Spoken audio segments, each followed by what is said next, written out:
journal vous est offert par le FPI, Fonds de promotion de l'industrie, votre partenaire privilégié pour la réussite de vos projets.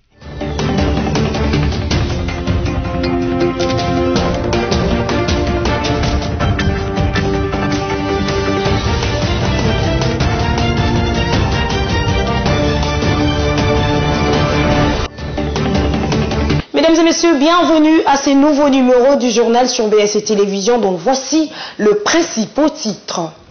À la une, le gouverneur de la ville de Kinshasa, Jean-Tiling Bilambaka, est allé réconforter les sinistrés du quartier Pakadjouma dans la commune de Limete, victimes d'un incendie dans la nuit du vendredi 23 octobre 2021. Et puis Congo Airways, doté d'un nouvel aéronef, cet appareil va arriver à Kinshasa dans les prochaines semaines, annonce le ministre des Transports, voie des communications et des désenclavements, Cherubin Okende.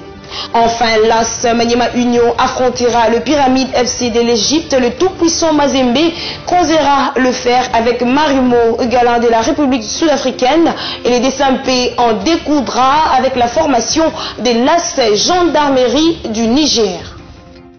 Encore une fois, bienvenue dans ce journal. Le Premier ministre Jean-Michel Sama Lukonde a conféré mardi 26 octobre dans son cabinet de travail à la primature avec quelques ambassadeurs accrédités en République démocratique du Congo, notamment celui du Royaume-Uni, des États-Unis, l'Allemagne et de la Norvège.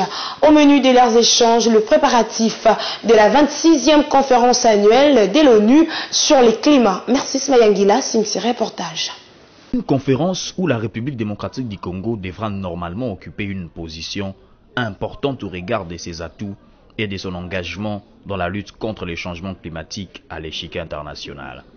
Emily Maltman, ambassadrice de Grande-Bretagne en République démocratique du Congo, l'a reconnu dans son entretien accordé à la presse à l'issue de cette séance de travail avec le chef du gouvernement congolais. J'étais ici avec mes collègues des États-Unis, de l'Allemagne et aussi de la Norvège pour les préparations de la conférence des partis COP26 qui parle de changement climatique et tous nos efforts ensemble d'agir à cette menace globale et surtout les détails du rôle de la RDC qui va prendre une position très prominente pendant la COP26 la semaine prochaine au Royaume-Uni.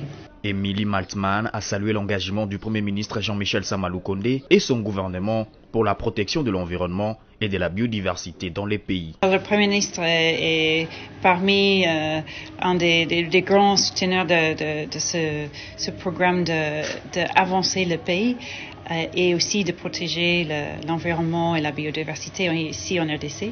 Nous avons travaillé beaucoup avec le ministre de l'Environnement, mais bien sûr, c'est plus que l'environnement. En fait, les efforts impliquent beaucoup de secteurs, l'aménagement de territoire, le transport, énergie, commerce.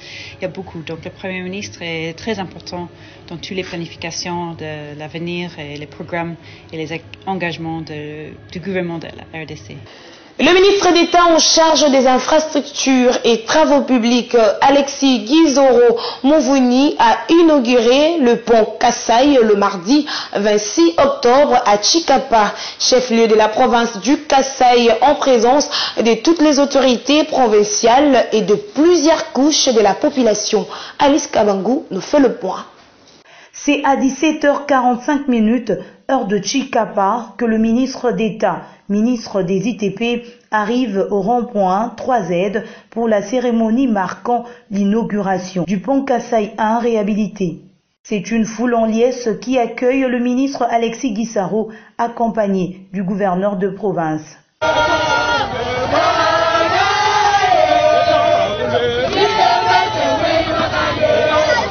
Sur instruction du chef de l'État, Félix Tshisekedi, le patron des ITP est venu soulager la population du Kasaï qui a souffert depuis l'effondrement de ce pont le 24 octobre 2020.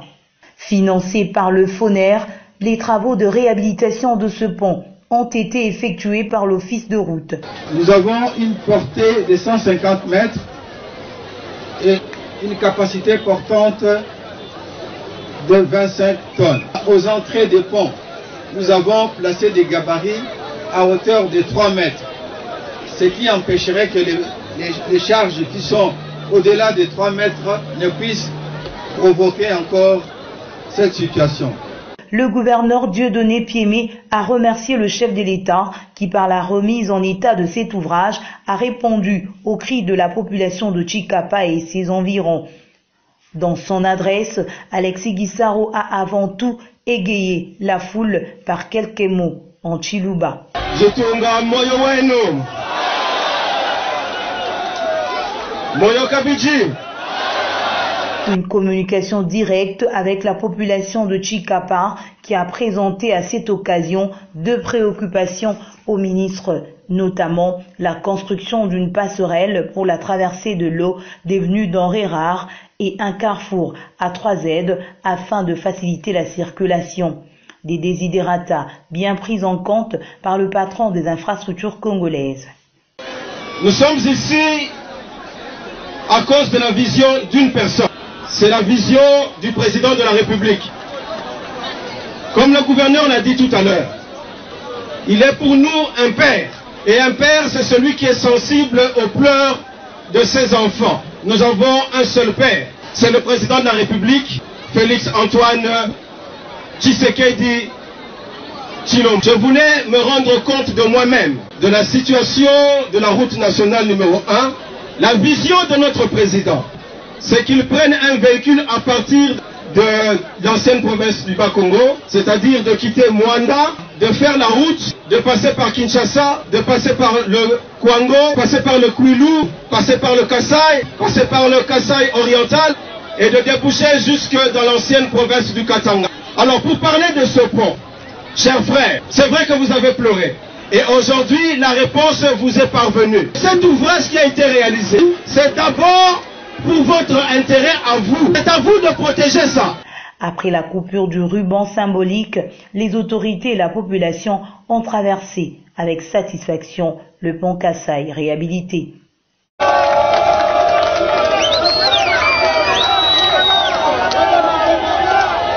Direction Assemblée nationale, les députés nationaux ont déclaré recevable le projet de loi relatif à l'aménagement du territoire.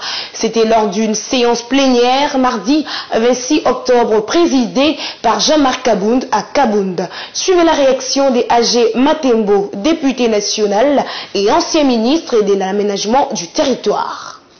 Nous étions et nous sommes l'homme le plus heureux aujourd'hui, parce que nous connaissons de bout en bout tous les processus de ces projets de loi.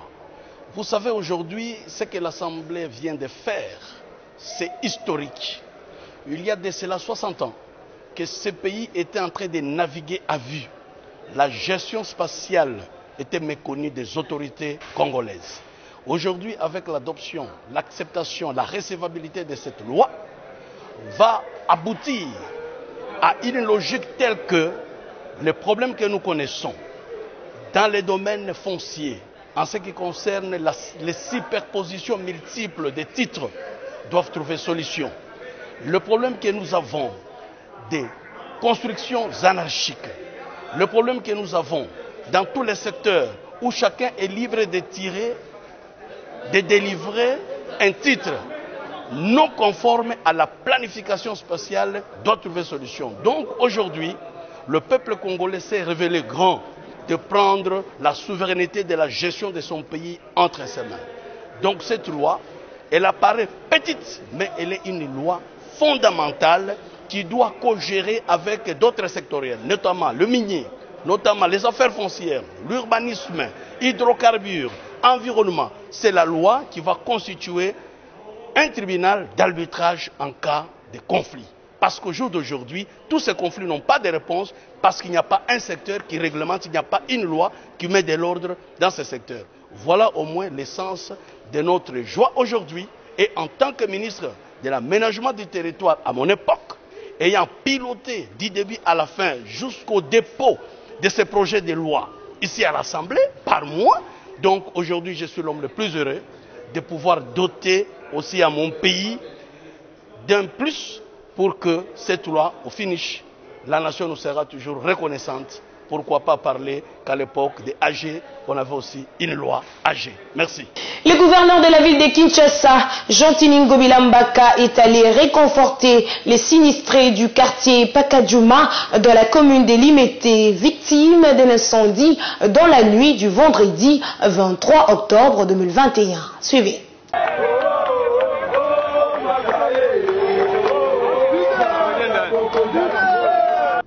Après l'incendie qui s'est déclaré la nuit du samedi 23 au dimanche 24 octobre 2021 à la cité des Pakadjouma, située dans la commune de Limete, et ayant détruit près de 70 grandes parties d'habitation en tôle et en bois, ni traces ni formes de maisons ont été détectées lors du passage des autorités. Pour ce faire, le gouverneur de la ville de Kinshasa, Jean-Tini Ngobila, le ministre national en charge des affaires sociales, Action humanitaire, Modeste Moutinga, ont effectué une descente sur place pour réconforter les victimes de cet incendie. Heureusement pour eux, le gouvernement central a promis une prise en charge dans un délai raisonnable. Étant donné que le projet de réhabilitation de la voie ferrée dans la capitale démarre d'ici peu, vous serez installé dans la commune de Lansele, au site de Langalanga. Pour bien mener cette opération, une commission composée du ministre provincial de l'Intérieur, du commissaire général en charge des affaires sociales, des membres du ministère national des affaires sociales, du député provincial Jekoko Mulumba, ainsi que les notables du quartier sera mise en place pour vous identifier.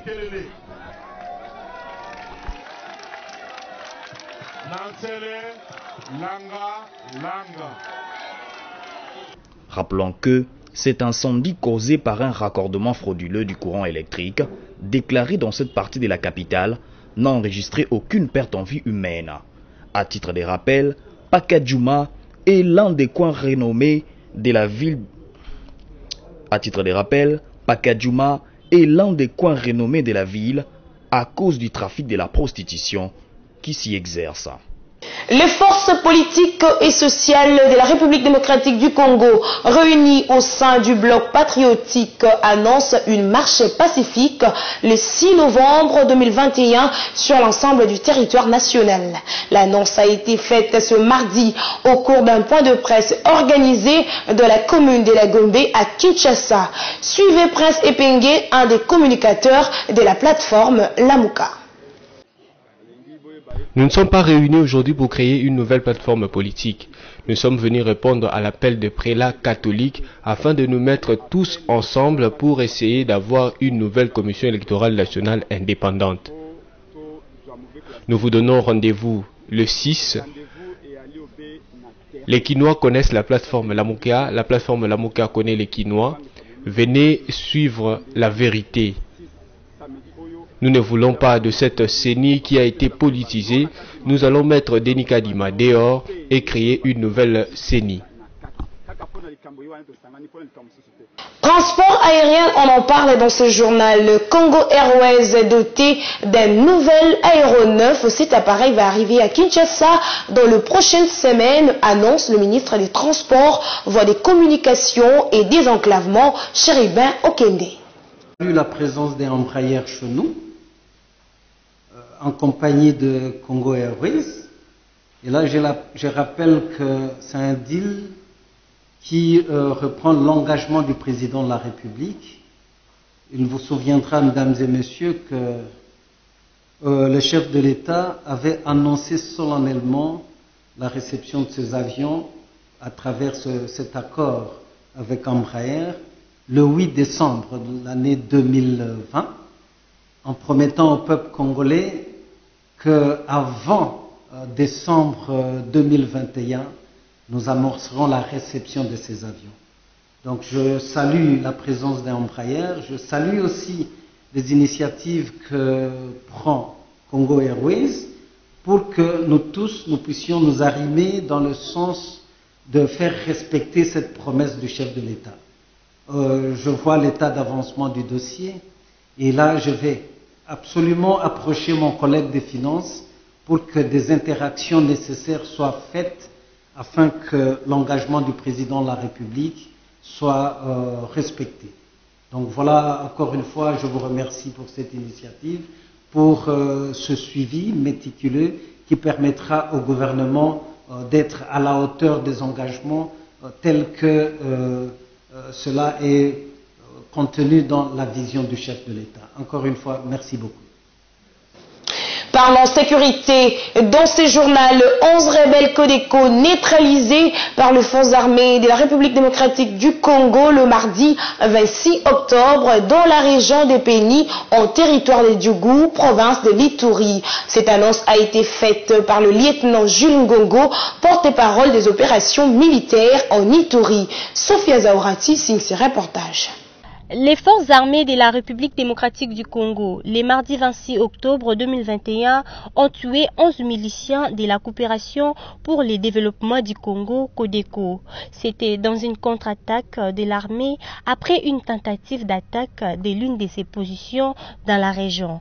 Après ces affrontements, les speakers de l'armée encouragent la population à continuer à collaborer avec les forces loyalistes pour permettre l'éradication de tous les groupes armées en Ituri. Rappelons que c'est depuis près de 2 semaines que l'armée mène les offensives contre les groupes armés en territoire des Djougou, précisément dans les régions de Lipri et de Nyangarai, où plusieurs dizaines de miliciens ont été également neutralisés par l'armée congolaise. Information sportive, dans ce journal, l'AS Maniema Union affrontera les Pyramides FC de l'Égypte. Le tout-puissant Mazembe croisera le fer avec Marumo Gala de la République sud-africaine et le DSMP en découdra avec la formation de l'AS Gendarmerie du Niger. Telles sont les combinaisons déterminées mardi 26 octobre au Caire en Égypte lors du tirage au sort du 16e de finale bis pour la Coupe de la Confédération de la CAF. Suivez. Plus de supputations et de mystères sur les adversaires de 3 clubs congolais en lice en Coupe de Confédération de la CAF après le tirage au sort effectué mardi 26 octobre au Caire en Égypte pour les rencontres des 16e de finale bis. La formation de l'US Gendarmerie du Niger a été mise sur le chemin du Daring Club Motema Pembe. Le match aller est programmé à Niamey le 28 novembre et le match retour une semaine plus tard à Kinshasa. Le tout-puissant Mazembe a été ramené en Afrique du Sud pour affronter les tombeurs de l'AS Vita Club Marumo Galante. C'est à Lubumbashi que se jouera le match aller le 28 novembre et le match retour le 5 décembre en Afrique du Sud. L'AS Maniema Union aura affaire à Pyramides FC de l'Égypte, présenté comme un habitué de la compétition. Le match aller est prévu à Kinshasa le 28 novembre et les duels retour le 5 décembre à Asiout. Les 3 clubs ont suffisamment du temps pour affûter leurs armes afin de venir à bout de leurs adversaires pour accéder à la phase de groupe.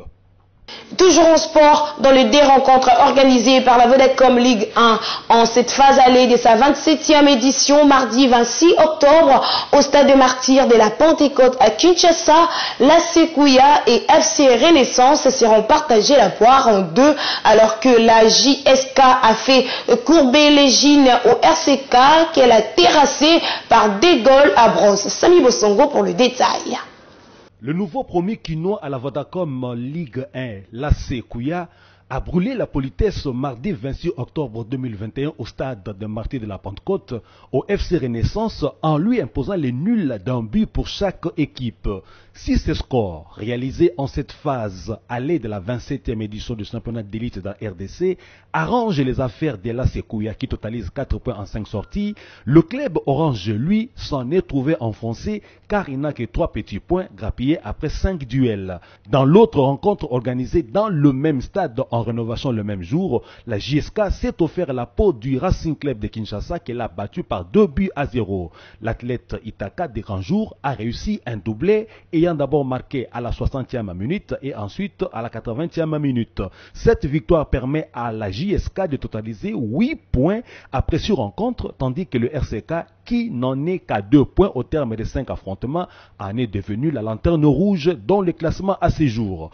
Le FC Lupopo trône au podium avec 13 unités plus 7 de goals à virage après 5 rencontres, talonné par Don Bosco, 12 points plus 3 de goals à virage après 6 journées. L'AC Rangers, qui a 9 points et plus 2 de différence de but après 4 duels, suit Don Bosco. Et voilà, mesdames et messieurs, place à présent à la revue de presse rendue par Sami Bosongo.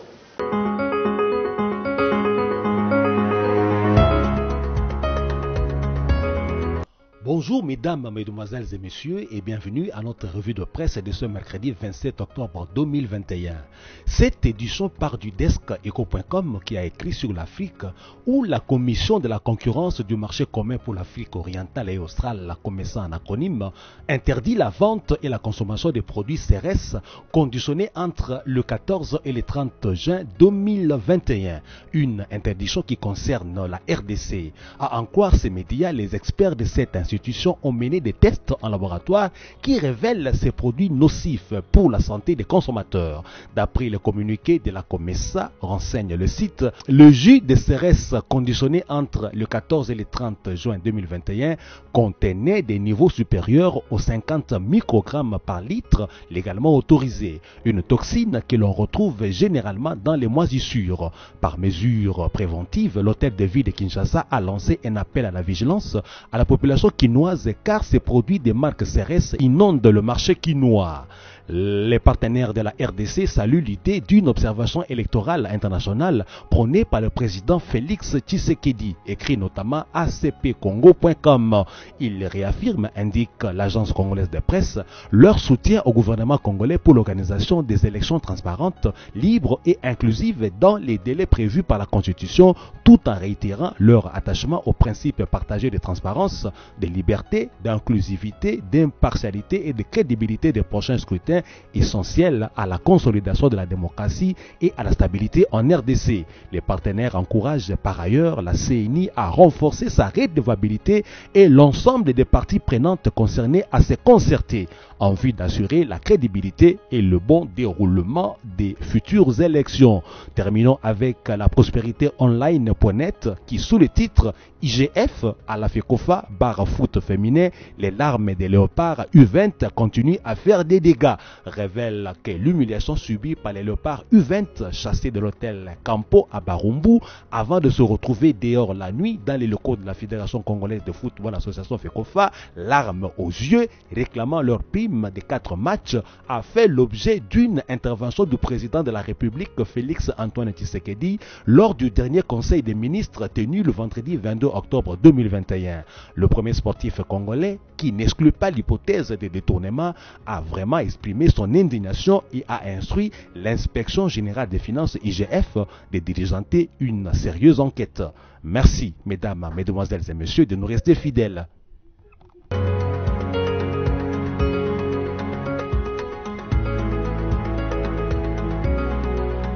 C'était là la revue de presse rendue par Samy Bosongo. Si vous nous avez pris encore des diffusions, voici les rappels de principaux titres. À la une, le gouverneur de la ville de Kinshasa, Jean-Tiling Gobilambaka, est allé réconforter les sinistrés du quartier Pakadjouma dans la commune de Limete, victimes d'un incendie dans la nuit du vendredi 23 octobre 2021.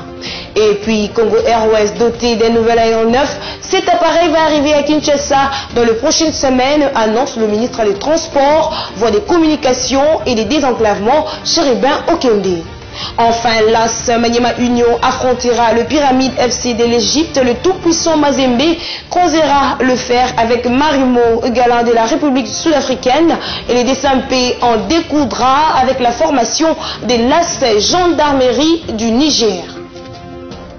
Enfin, chers téléspectateurs, ce journal qui a été préparé par l'ensemble de la rédaction de BSC Télévision est terminé. Merci à vous de l'avoir suivi, mais surtout, restez-nous fidèles.